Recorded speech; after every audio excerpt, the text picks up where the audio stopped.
Magandang araw po and mega love shoutout sa lahat po ng ating mga manonood sa Ang Sulok Man Kayo ng Mundo. Magandang umaga, magandang tanghali at magandang gabi po sa ating lahat. Lalong-lalo na po kay Daddy Frankie Official, Aling Rochelle Vlog at sa buong team Daddy Frankie.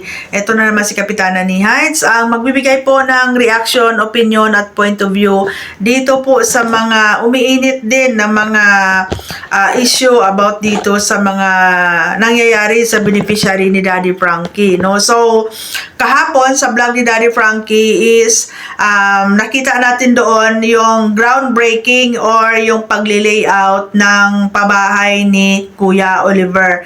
So, dinala ni Daddy Frankie doon si Kuya Oliver para makita niya yung sitwasyon ng pagli-layout ng kanyang bahay, no? And then, nung hapon na, nung umuwi sila, hindi na sumama si Kuya Oliver. Hindi natin alam kung ano yung reason. Pero, comment ko nga doon sa premiere ni Daddy Frankie, baka napagod kasi tumulong siya doon sa paghuhukay-hukay nung kawayan, no?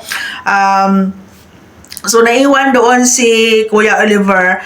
And, timing din guys, no? Di ko alam kung coincident lang or what. Kinaumagahan, pinull out din ng DSWD lahat ng beneficiary ni Daddy Frankie doon sa kanyang shelter, no? And then, ganong ding araw, pinull out din or kinuha din si Kuya Oliver, no? Sinamahan ni Ate Ansing ng kanilang barangay kapitan, no? At dinala doon sa DSWD sa Dipolog, no? Sabi ni Ate Ansing, pina-check up daw, pero wala naman gamot na binigay. Ang pagkakaalam ko kasi guys, no, kung magpapa-check up ka sa another doctor, no, ay dadalhin mo yung mga gamot na tinitake mo, no, doon sa ibang doktor. No, and sana man lang, no, kung may plano ang DSWD na ipa-check up ulit si Kuya Oliver, sana nakipag-coordinate sila kay Daddy Frankie kasi meron pong iniinom na gamot si Kuya Oliver galing doon sa doktor kung saan ay pinapagamot ni Daddy Frankie, and ongoing po yung medication niyan, may mga gamot.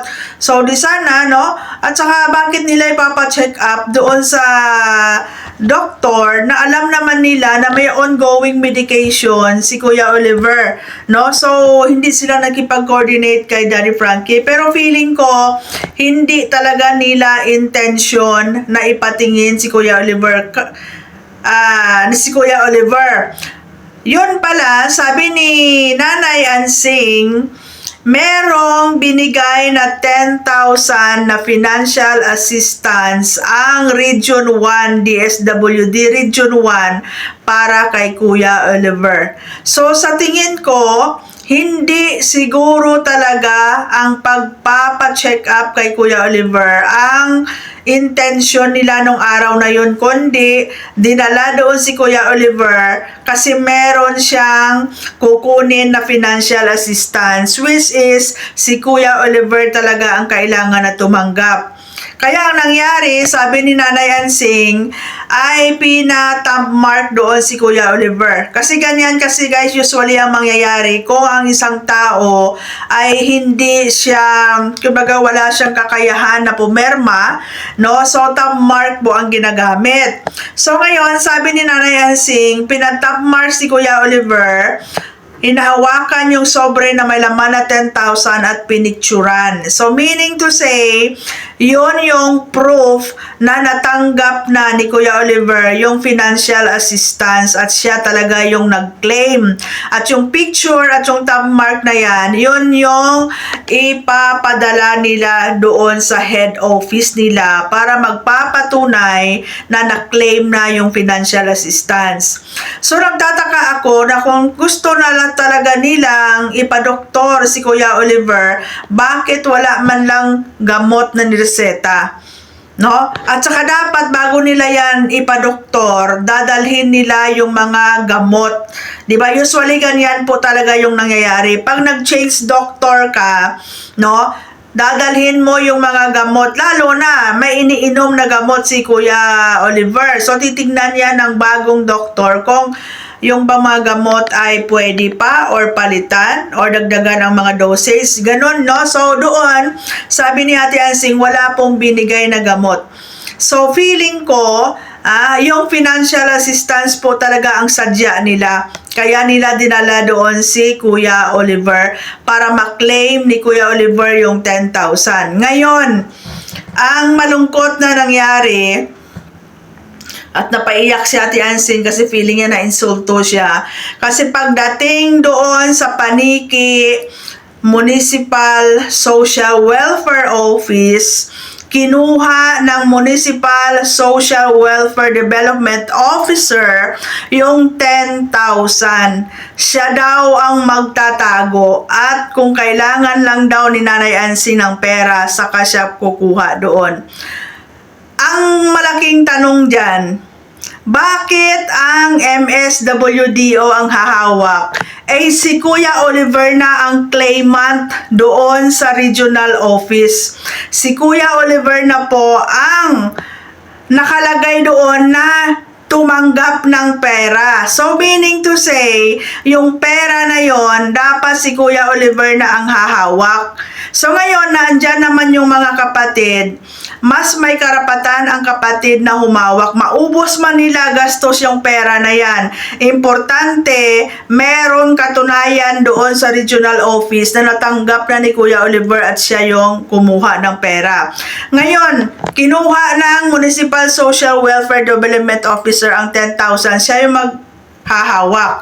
Ngayon, wala na pong responsibilidad ang Municipal Social Welfare Development Officer ni i-itemize pa yung pera na yan or i-liquidate pa para i-submit sa regional office kasi permado na doon ni Kuya Oliver na na-claim na niya yung pera.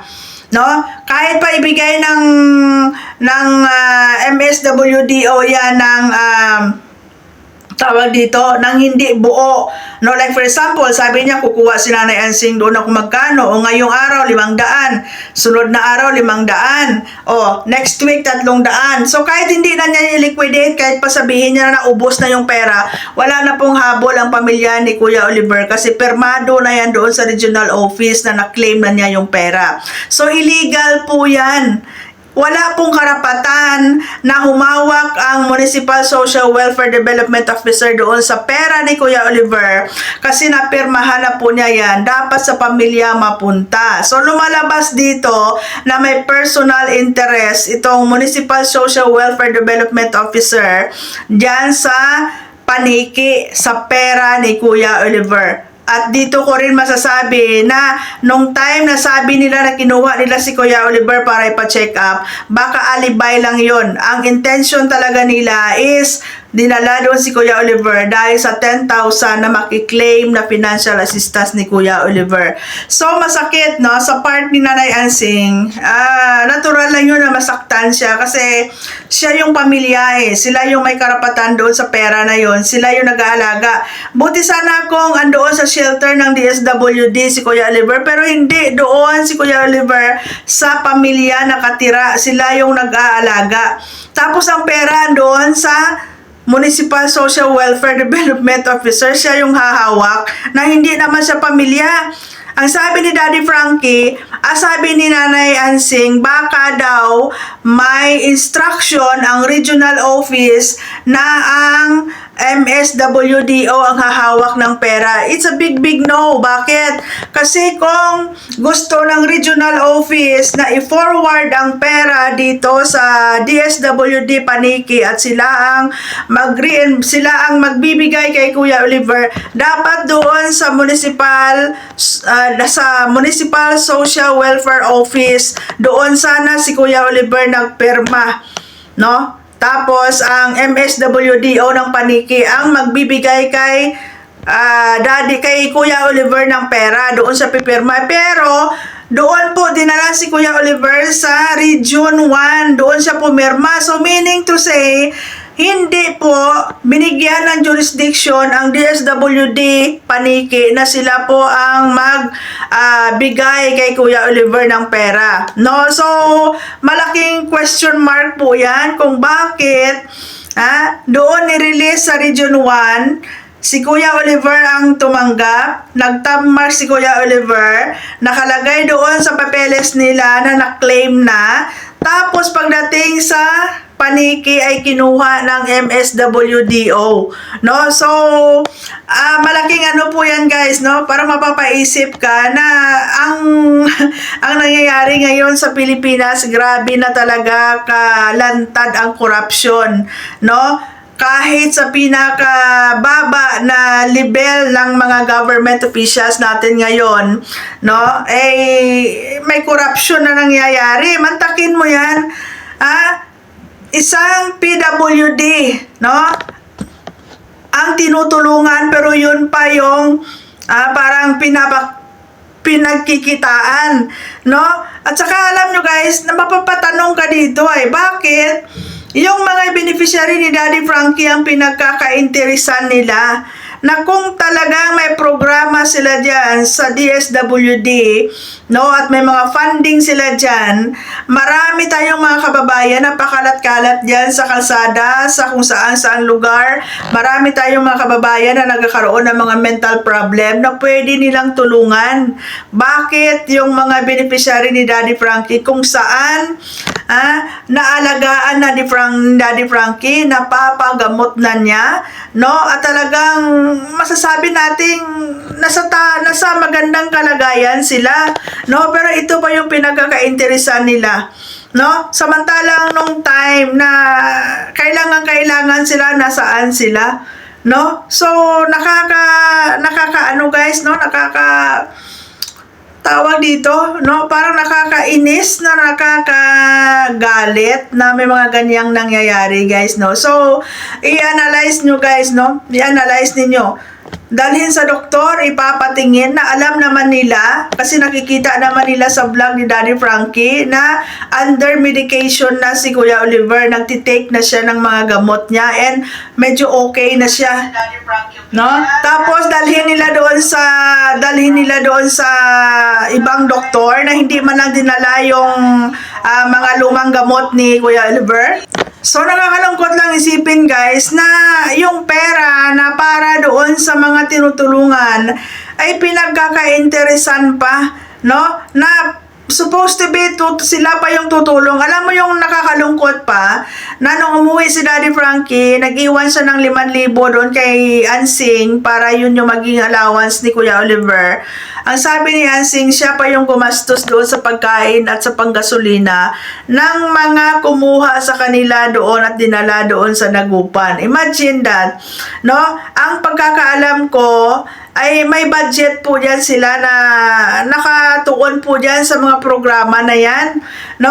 Ang lumalabas dyan pwede silang mag-disburse ng budget, no, para sa pagdala doon kay Daddy Frankie, no, paggamit ng sasakyan. May mga maintenance po yan, guys, no? May ano dyan, no? Pero bakit, no? Sabi naman ni Ansing siya naman yung nag-offer. Pero syempre, kung alam mong empleyado ka ng gobyerno, dapat ikaw na yung magsabi, wag na po kasi budgeted na po yan ng munisipyo, budgeted na po yan ng ahensya, di ba? So, may mali dito, guys, no? And doon nga sa vlog ni Daddy Frankie, nananawagan siya sa Rapi Tulfo at saka kay Secretary Gatchalian na mabigyan po ito ng pansin, which is tama naman kasi mamimihasa po kung may mga mali po ditong mga ginagawa ang mga opisyal natin sa gobyerno at ang mga namumuno sa ahensya, dapat po na ma-stop ito, no? Lalo na dito sa mga taong karapat-dapat tulungan, no? Lalo na diyan sa DSWD. Kaya nga may financial assistance na nakuha si Kuya Oliver kasi may budget po tayo para sa mga PWD, para sa mga senior citizen, no, para po diyan sa mga talagang kailangan ng mga tulong, no? So nakakaano, guys, no, nakakadismaya na may mga ganyan. So naiyak si Ate Ansing kasi sabi daw niya parang lumalabas na parang walang tiwala sa kanya yung MSWDO no? Kasi naririnig niya sa mga vlog na motor. Pero alam nyo guys, no? Sabihin man natin na kung magastos man yan ng pamilya yung pera na yan, wala na. Kasi intended sa kanila yan no? At saka, nakapirma na si Kuya Oliver doon na nagpapatunay na na-claim na niya yung financial assistance niya na nakuha na niya, no, na picture na mark. So, bakit kinuha, no? Bakit kinuha ng MSWDO, guys? Yun yung malaking yun yung malaking question mark No, kahit kanino kayo magtanong, mapapaisip kayo, no, na si Kuya Oliver ang tumanggap ng financial assistance niya, nagtammark na siya, pinictura na siya, nahawak niya yung sobre. Tapos pagdating dito sa paniki, kinuha, 'di ba? So, sabihin na natin, yes, concerned sila, gusto nila sila yung humawak, sila yung bastos. Pero sa legal na guys, bawal 'yan, hindi po pwede. Lalo na kung empleyado ka ng gobyerno, tapos pagka-interesan mo yung financial assistance ng mga tao na nangangailangan, no? Ano po 'yun, guys, no? Talagang meron kang pananagutan doon. So, let's wait and see, guys, no? Let's wait and see kasi marami tayong habangan dito sa nangyayari ngayon sa mga beneficiary ni Daddy Frankie. Malaking po ito kay Daddy Frankie, no? Malaking pressure po ito. At saka nakaka-stress din ito, guys, no? Sabi nga ni Daddy Frankie, wala siyang personal na sama ng loob sa ahensya ng gobyerno doon sa mga tao na kumuha ng kanyang beneficiary, kundi sumama yung loob niya kasi siyempre napamahal na sa kanya yung beneficiary niya, tapos bigla na lang mawawala sa kanya, no? So, ayun lang, no? Pati si Daddy Frankie na nalilito siya, guys, na hindi niya maintindihan kung bakit binigay doon sa Region 1 ng pera, pumirma, pinitsuran, bakit pagdating sa paniki ay kinuha, no? Kinuha, no? Huwag mo sabihin na siya yung magtatago. May pamilya yan 'di ba? So, kahit saan mo dalhin yan, mas may karapatan ang pamilya na sila po ang hahawak ng pera na yan. Kasi lalong-lalo na si Kuya Oliver, na sa puder nila sila yung nag-aalaga, no? So, ayan, no? Malaking question mark na ang financial assistance ni Kuya Oliver pinagkakainteresan, no? So, tingnan natin, abangan natin yung mga susunod pa, guys, na mga update, no? Kaya, i-follow nyo si Daddy Frankie, si Aling Rochelle, sa Team Daddy Frankie, subscribe ninyo. Ayan, para updated kayo sa mga mangyayari at sa mga kung ano pa yung mga update ni Daddy Frankie, guys, no? So, ayan, huwag nating i-skip yung ads, ayan, and i-share natin, i-like natin yung mga videos ni Daddy Frankie para makatulong tayo sa kanyang mga beneficiary, kasi hindi lang naman yung mga nasa shelter ang tinutulungan niya. Alam naman natin na marami pa siyang tinutulungan. Andyan pa si Tatay Kalex, no? Kamusta kaya si Tatay Kalex? Kasi kinuha din siya ng DSWD. Kamusta kaya yung mata niya, no? Updated kaya yung pag-take niya ng mga gamot, no? Andyan pa si Ate Dangdang, nandyan si Ate Nida, si Ate Tintin, si Angela, no? Si Teacher Mary Jane, si Teacher Sally, no? Si Toto, no? Babalikan pa ni Daddy Frankie si Toto.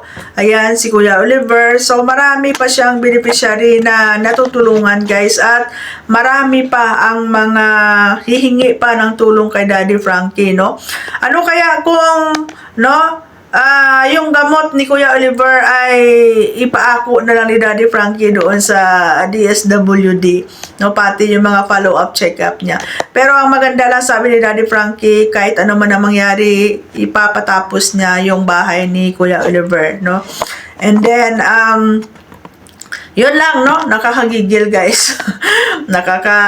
Nakakainit ng ulo. Lalo na kung may mga idea ka dyan about sa mga financial assistance na yan. Ako, guys, sa totoo lang, may idea ako dyan about sa mga financial assistance, no? Especially sa mga government, no? pera ng gobyerno galing sa mga DSWD, no? Minsan talaga may mga hukos-pokos yan eh, especially sa mga ano guys, sa mga ayuda, no? Lalo na kami mga OFW, pag andito ka sa abroad, minsan exempted, no? Sa totoo lang, nanay ko nga guys eh, nanay ko 79 years old na never siya nakapag-avail ng pension ng senior citizen kasi andito daw ako sa abroad. May kapatid pa ako na isa sa abroad. So, never siya nakatanggap ng ayuda ng senior citizen. O, diba? It's unfair, no? So, hanggang dito lang guys. Maraming salamat and God bless everyone.